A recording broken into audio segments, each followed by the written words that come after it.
Assalamualaikum, hai guys, kembali lagi di channel Nisa175. So, pada video kali ini Nisa ingin memberitahu teman-teman bagaimana caranya untuk mengedit foto Twibbon menggunakan aplikasi PicsArt. So, pada video ini ada poin penting dalam mengedit foto Twibbon. Oke guys, langsung saja ke tutorialnya. Oke guys, yang pertama kita buka aplikasi PicsArt-nya. Nah, sekarang kita edit ukuran foto menjadi persegi ya guys.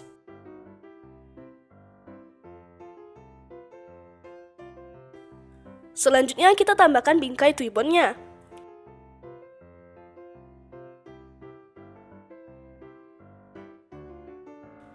Kita sesuaikan Twibbon dan foto.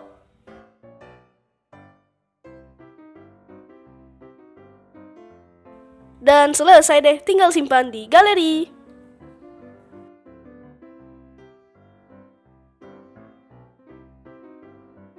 Oke guys, itu tadi cara mengedit foto Twibbon menggunakan aplikasi PicsArt. Dan oke guys, poin penting dalam mengedit foto Twibbon adalah format foto bingkai Twibbon-nya.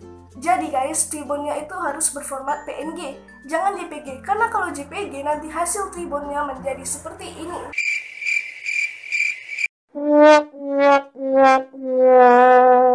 Oke guys, itu tadi videonya, semoga bermanfaat. Jangan lupa untuk berikan like pada video ini, share ke seluruh sosial media yang teman-teman punya, supaya kita bisa berbagi ilmu pada yang lain.